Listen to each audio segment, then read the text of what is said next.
Imagine waking up, turning on the tap, and hearing nothing but a dry, hollow hiss. In our modern world, we've grown so accustomed to the miracle of infinite running water that we've forgotten how fragile the infrastructure beneath our feet really is. When a city loses water access, whether due to a cyber attack, infrastructure failure, or natural disaster, the clock starts ticking immediately. You aren't just losing a convenience, you are losing the single most important element for human life. Within 48 to 72 hours, a thirsty city becomes a desperate city. Your mission is to move faster than the crowd. Your priority must shift instantly from consumption to acquisition, conservation, and purification. The moment the taps go dry, you are on a water budget, and every milliliter counts. Most people make the fatal mistake of checking the news or calling the utility company first. Do not waste those golden minutes. Instead, check your internal storage. Go to the lowest faucet in your house, usually a basement utility sink or an outside hose bib, and open it. Gravity is your friend here. It will pull the remaining water trapped in your home's vertical pipes to this one low point. Collect this in clean pots, jars, or even your bathtub immediately before the vacuum pressure vanishes. Next, you must lock down the toilets. The average toilet is a water thief, wasting up to 3 gallons with a single mindless flush. Tap the lid shut to prevent habit flushing. In a survival scenario, if it's yellow, let it mellow. If it's brown, use a 5-gallon bucket lined with a heavy-duty trash bag and kitty litter. This isn't just about saving water, it's about preventing a sewage backup in your home if the city pumps stop working. Once your immediate containers are full, look toward your hidden savings account, the hot water tank. Most standard residential tanks hold between 30 and 50 gallons of pre-treated water. To access it, you must first turn off the power or gas to the heater. If the drain drains while the heating element is active, it could burn out or cause a catastrophic failure. Once safe, locate the drain valve at the bottom. Attach a garden hose if you have one, or simply place a bucket underneath. This water is usually excellent for drinking, though you may see some mineral sediment at the bottom. Don't worry, that can be filtered out with a simple cloth. As the days progress, you will need to look outward into the urban jungle. Sourcing water in a city requires a different mindset than sourcing it in the woods.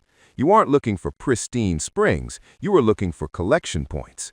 Rainwater harvesting is your primary lifeline. Even a small roof can collect hundreds of gallons during a brief storm. Divert your downspouts into trash cans or plastic bins lined with clean bags. If the power is still on but the water lines are dry, your air conditioning unit becomes a secret well. The condensate line drips water distilled from the air as it cools. While this water is pure in theory, it travels across dirty metal coils and can harbor Legionella or other bacteria. It is never safe to drink raw, but it is perfect for cleaning or for purification. In a citywide crisis, public infrastructure like swimming pools, decorative fountains, and park ponds become the new community wells. However, treat this water with extreme caution. This is gray water, often filled with chlorine, bird droppings, or urban runoff. It is fine for flushing toilets, but to make it drinkable, you must understand the difference between filtration and purification. Filtration is the mechanical process of removing chunks, sediment, dirt, and larger protozoa like Giardia. Purification is the biological process of killing the invisibles, viruses, and bacteria that cause dysentery and cholera. For the ultimate urban purification setup, use a multi-stage approach.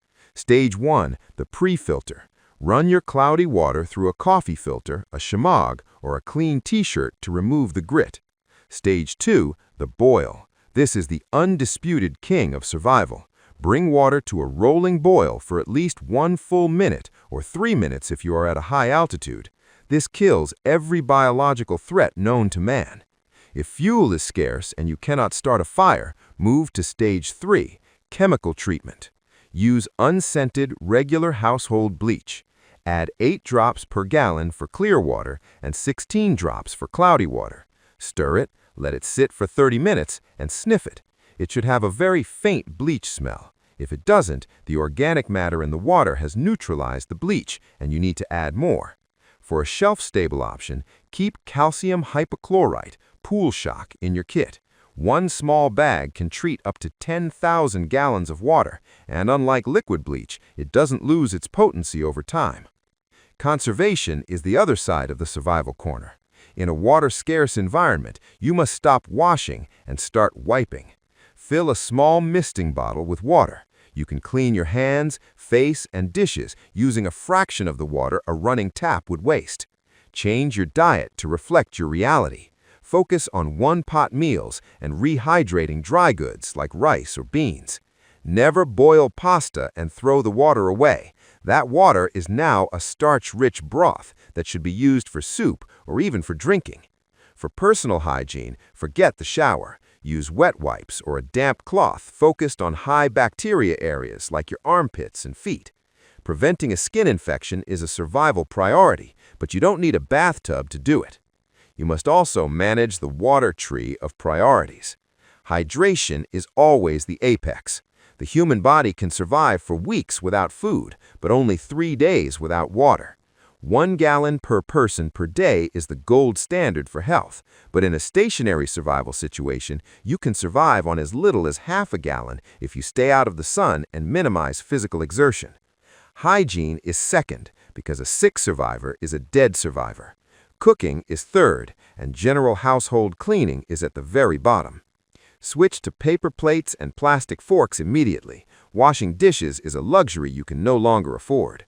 Looking ahead, a prepared urban survivor should have a Silcock key in their bug-out bag. This small cross-shaped wrench is the secret key to the city. It allows you to open the specialized water valves found on the sides of commercial buildings, malls, and restaurants. Often, these commercial lines will hold residual water or maintain pressure longer than residential lines. Furthermore, consider a high-quality gravity filter like a Berkey or a Sawyer squeeze. These tools allow you to process large amounts of pond or pool water with minimal effort, saving your fuel for cooking. Finally, we have to talk about the psychological aspect of a water crisis. Water is a heavy resource. 1 gallon weighs about 8 pounds. If you have to scout for water and carry it back to your home, you will be burning calories and sweating out the very moisture you are trying to replace. This creates a hydration debt.